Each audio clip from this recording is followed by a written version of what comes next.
Good morning once again मेरे प्यारे बच्चों। और हम आप लोगों के लिए कुछ आज रोचक क्लास लेकर आए हैं जो कि आपकी एग्जामिनेशंस के अंदर में बाबू बच्चे कंफ्यूज हो जाते हैं कि सर जी हम शब्दों का यूज कैसे करें और उस कंफ्यूजन को किस प्रकार से हम दूर करें। तो आपको चिंता करने की आवश्यकता नहीं है। इसके लिए आपके सर साहिल कुमार जी हैं आपके लिए, और हम आपको बढ़िया तरीके से डिफाइन करके आपके प्रॉब्लम को जड़ से मिटा देना है बिल्कुल। और हमारे सामने और आपके सामने जो टॉपिक, सबसे पहला जो टॉपिक रखे हैं बाबू, वो जो शब्द है वो आपका है क्लॉथ। क्या है? क्लॉथ। तो क्लॉथ आप जनरली आप जानते हैं ठंड के समय में तो क्लॉथ का प्रयोग आप लोग बहुत ज्यादा कर रहे हैं, या तो पहनने के लिए, या तो फिर बिछाने के लिए, या तो फिर ओढ़ने के लिए। तो जाहिर सी बात है कि इसीलिए टॉपिक आपके सामने आया है क्लॉथ। और हमने क्लॉथ के अंदर में दो शब्द रखा है बच्चा। क्लॉथ के अंदर में जो सबसे पहला शब्द रखा है कि भाई क्लॉथ तो है, लेकिन क्लॉथ का भी दो टाइप। सबसे पहला क्लॉथ्स और दूसरा जो है बाबू क्लॉथिस। तो कहता है कि अंतर क्या, आखिर इन दोनों शब्दों में अंतर क्या? तो हमने कहा कि क्लॉथ्स का जो प्रयोग है वो पहनावे के अतिरिक्त, यानी कि पहनावे के अलावे, और ये जो शब्द होते हैं बाबू, ये शब्द आपके प्लूरल होते हैं। क्या होते हैं?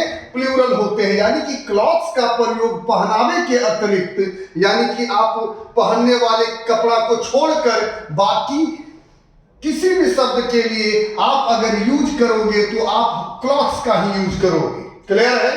और हमने कहा कि क्लॉथ इज, दैट मींस कहता है कि पहनावे के लिए। अगर हमने कपड़ा पहना है तो हम क्लॉथ्स का यूज हम नहीं करेंगे, बल्कि हम क्लॉथेज का यूज करेंगे। यानी कि जो पहनने वाला कपड़ा तो कहता है क्लॉथेज, और जो बिछाने वाला कपड़ा जो कहता है वो क्लॉथ्स। तो हमने कुछ एग्जाम्पल के माध्यम से आपको समझा देना है। और हमने कहा है कि all the table clothes become very dirty. हमने कहा all the table clothes, table clothes की बात हो रही है। किसकी बात हो रही है? तो ध्यान से समझिएगा। हमने कहा कि ऑल दी टेबल क्लॉथेस की बात हो रही है बाबू। तो हमने कहा कि ऑल दी टेबल क्लॉथेस। तो बताइए कि टेबल क्लॉथेस या फिर क्लॉथ्स। अब देखिए क्लॉथेस यहाँ पे ईएस का प्रयोग किया गया है, बल्कि यहाँ पे ईएस का प्रयोग नहीं होगा। इसलिए जो ये स्टेटमेंट है बच्चा मेरे, ये स्टेटमेंट जो है वह आपका बिल्कुल रॉन्ग है। बिल्कुल आपका क्या है? रॉन्ग है। यानी कि इस स्टेटमेंट को साफ शब्दों में कहिए सर जी कि ये गलत है। नेक्स्ट एग्जांपल में जस्ट हम आते हैं और कहते हैं कि ऑल द टेबल क्लॉथ्स। देखिए इसी एग्जांपल को सुधारा गया और कहा गया कि all the table clothes become very dirty. अब यानी कि क्लॉथ, क्लॉथेस के स्थान पर आपने जो शब्द को यूज किया मेरे बच्चों, उस शब्द को आप यूज किया क्लॉथ्स। जस्ट नेक्स्ट एग्जांपल में हम बढ़ते हैं और कहते हैं कि the clothes you are wearing are very costly. The clothes you are wearing. अब पहनने वाली कपड़े की चर्चा हो रही है, पहनने वाली कपड़े की चर्चा हो रही है, तो ध्यान देना है और ऊपर फिर से आ जाना है कि भाई इसमें क्लॉथ्स का प्रयोग किया गया है तो पहनावे के अतिरिक्त है। तो ये तो रॉन्ग है भाई। तो अब जब ये रॉन्ग है तो हम इसको साफ और शब्दों में हम काट देंगे कि भाई ये हमारा जो स्टेटमेंट है बिल्कुल रॉन्ग है। अब जब हम इसको इंप्रूव करेंगे, जब हम इसको सुधारेंगे, तो हम ये करेंगे कि द क्लॉथेस, यानी कि क्लॉथ्स के स्थान पर बच्चा clothes you are wearing are very costly. अब इसमें एक दो बात और आपको समझनी होगी। अब हमने कहा कि ये जो दोनों स्टेटमेंट है बच्चा, ये दोनों के दोनों स्टेटमेंट जो है वो आपका प्लूरल है। अब जब ये प्लूरल है तो ऑब्वियस है कि जो हमारा वर्ब का प्रयोग भी होगा जो भी प्लूरल होगा। यानी कि अगर हम इन सारे शब्दों के साथ यदि अगर कोई भी वर्ब आ जाए, यानी कि हेल्पिंग वर्ब में कोई भी वर्ब आ जाए, तो हम उसका प्लूरल फॉर्म ही यूज करेंगे, यानी कि इज का यूज नहीं होगा। तो इसलिए यहाँ पर जो शब्द का यूज किया गया है वो आर किया गया है। अगर हैज अगर होता तो हैज का यूज नहीं होगा। जब भी होगा रे बच्चा तो क्या होगा? हैव का यूज होगा। तो उम्मीद करते हैं कि इस टॉपिक को समझने में आपको तकलीफ नहीं हुआ होगा और इसमें विशेष इससे ज्यादा समझने योग्य कुछ बात भी नहीं है, है ना। तो हम लोग आगे बढ़ते हैं और नेक्स्ट टॉपिक को देखते हैं कि आखिर और भी क्लॉथ का कोई टाइप होता है क्या, और जो कि बच्चों को ज्यादा कंफ्यूज करता है। तो हमने कहा कि भाई एक टाइप और है, और जिस टाइप को हम कहते हैं क्लॉथिंग्स, फिर से वही बात है क्लॉथिंग्स। और क्लॉथिंग्स के अंदर में दो शब्दों की चर्चा की गई है बाबू। क्लॉथिंग्स के अंदर में जो चर्चा किया गया वह देखो यहाँ पर सूट, और दूसरा जो चर्चा किया गया ड्रेस। तो कहता है सूट और ड्रेस, तो सूट का प्रयोग पुरुष के लिए we can use for men, यानी कि हम लोग जो प्रयोग करेंगे वो मेल के लिए करेंगे। और ड्रेस का जो प्रयोग है वहां पर लिखा हुआ है कि प्रयोग जो है बाबू हमारा स्त्री के लिए होगा। तो ज्यादा लंबा वीडियो को नहीं लेकर जाना है, तो इजीली वे में और आसान शब्दों में आप फटाफट समझ लीजिए। हमने कहा he has to buy a dress for my brother, he has to buy a dress. अरे बच्चा बड़ा कंफ्यूज होता है कि सर जी सूट का प्रयोग तो जनरली लड़की करती है, लड़की पहनती है, अब आप कह रहे हैं कि लड़का के लिए होता है। तब भाई लड़का के लिए होता है तभी हम आपको पढ़ा रहे हैं, और इसी बात का कंफ्यूजन स्टूडेंट्स को होता है, इसीलिए हम आपके सामने हैं। तो यानी कि आप एक बार फिर से समझ लीजिए, क्लॉथिंग्स में दो टाइप हमने कहा होगा कि पहला सूट और दूसरा कहता है ड्रेस। सूट का प्रयोग पुरुष के लिए और ड्रेस का प्रयोग स्त्री के लिए, एक मेल के लिए और दूसरा फीमेल के लिए। हमने कहा कि he has to buy a dress for my father. अरे मेरे पिताजी की बात हो रही है, तो हमारे पिताजी ड्रेस पहनेंगे? नहीं पहनेंगे। हमारे बाबूजी जब पहनेंगे तो उस ड्रेस के स्थान पर क्या पहनेंगे? सूट पहनेंगे। तुम लोग नहीं तो ट्राई करके देखना, अगर आपके पिताजी अगर जानते होंगे और तुम कहोगे कि हम ड्रेस आपको पहना रहे हैं, तो एक आध लपड़ धांस में लग जाएगा। तो हमने कहा he has to buy a suit for my father. तो ये स्टेटमेंट ऊपर का रॉन्ग और नीचे का बिल्कुल आपका राइट हो रहा है। नेक्स्ट में हम बढ़ते हैं और नेक्स्ट एग्जांपल में कहते हैं सी हैज टू बाय। अरे she has to buy a suit for my sister. अच्छा, हमने कहा she has to buy a suit for my sister, तो कंफ्यूजन का कारण ही है सूट।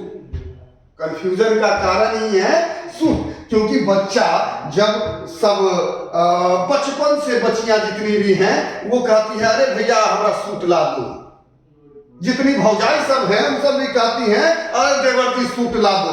तो जाहिर सी बात है सूट सूट कहते कहते दिमाग में हमारा सूट ही हमको समझ में आने लगा, और ये हमको लगने लगा कि सूट जो शब्द है वो शब्द स्त्री के लिए यूज किया गया है। बिल्कुल स्त्री के लिए नहीं किया गया है बच्चा।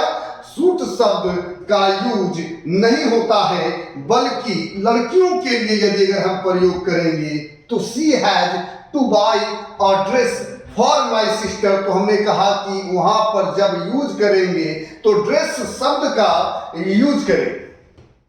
और उम्मीद करते हैं कि आप सभी लोगों को क्लास पसंद आ रहा होगा, और अगर आपको क्लास यदि अगर पसंद आता है तो आप लाइक शेयर एंड सब्सक्राइब करें और सपोर्ट करते रहें, और एक से एक बेहतरीन कंटेंट हम आपके बीच में बिल्कुल लाते रहेंगे, और हम लोग साथ मिलकर पढ़ते रहेंगे, है ना। अब हम लोग नेक्स्ट टॉपिक में बढ़ते हैं। एक और टॉपिक है जो हम आपको साथ में पढ़ा देते हैं, और जिसको बोलते हैं, इसमें भी बच्चा बड़ा कंफ्यूज, अनमैरिड। अरे शादी ब्याह के मामले में इससे भी बच्चों सब कंफ्यूज होता है। हमने कहा कि अनमैरिड, तो अनमैरिड शब्द है और इसमें हुआ है दो शब्द। एक हमने कह दिया बैचलर और दूसरा हमने कह दिया मेड। हमने कहा एक बैचलर और दूसरा हमने कहा मेड। तो बैचलर का प्रयोग किसके लिए और मेड का प्रयोग किसके लिए? तो हमने कहा कि बैचलर का जो प्रयोग हम लोग करेंगे वो पुरुष के लिए करेंगे, यानी कि बैचलर का जो यूज हम लोग करेंगे बाबू वो मेल के लिए किया जाएगा। और हमने कहा मेड, यानी कि मेड अनमैरिड बैचलर और दूसरा मेड। अब मेड का मतलब ये मत समझ लीजिएगा कि आप लोग झाड़ू पोछा करने वाले लोगों की बात कर रहे हैं, बिल्कुल नहीं। मेड का प्रयोग स्त्री के लिए भी होता है, तो हमने कहा अनमैरिड बैचलर, कहता है अनमैरिड मेड, यानी कि बैचलर पुरुष के लिए, मेड आपका स्त्री के लिए। क्लियर है? और एग्जाम्पल के माध्यम से हम इसको समझते हैं। हमने कहा Rahul Gandhi is Rahul Gandhi is a made. हम सॉरी इसलिए बोले बेचारा शादी नहीं किया, अब फिर भी वो बैचलर कहलाते हैं, तो बुजुर्ग कब कहलाएगा हो? हमने कहा कि Rahul Gandhi is a made.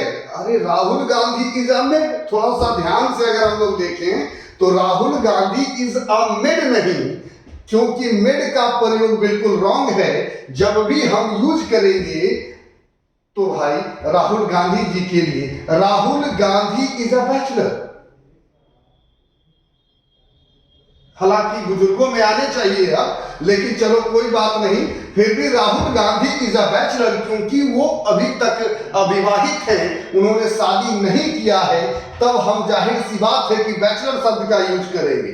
Salman Khan का भी जब हम यूज करेंगे भाई तो बैचलर के लिए करेंगे। नीचे आते हैं और शब्द में लिखते हैं, हमने कहा कि मायावती इज अ बैचलर। हमने कहा कि भाई मायावती, अब जानते हैं यूपी की पॉलिटिशियन है और नामी पॉलिटिशियन थी, मुख्यमंत्री भी हमारी थी मायावती। और Mayawati ji I think so Uma Bharati Mayawati, इन्होंने शादी नहीं किया अब तक। तो हमने कहा कि मायावती इज अ बैचलर। अरे तो भाई ये स्टेटमेंट बिल्कुल रॉन्ग है। तो हमने जब इसको इंप्रूव करना है तो हम क्या इंप्रूव करेंगे कि मायावती इज अ मेड। अभी मत समझ लीजिएगा कि मायावती झाड़ू पोछा लगाने वाली है, बिल्कुल नहीं, है ना।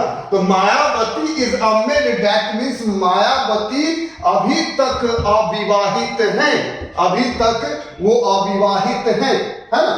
तो आई थिंक सो हम उम्मीद करते हैं कि आप सभी लोगों को हमारा वीडियो पसंद आ रहा होगा, और यदि अगर बाबू पसंद आ रहा हो तो आप ऐसे ही सपोर्ट करते रहें और हम आपको एक से बढ़कर एक कंटेंट देते रहेंगे। और आज के लिए क्लास हम यहीं पे स्थगित करते हैं और पुनः हम लोग नेक्स्ट वीडियो में हम लोगों की मुलाकात होगी। Thank you and keep watching.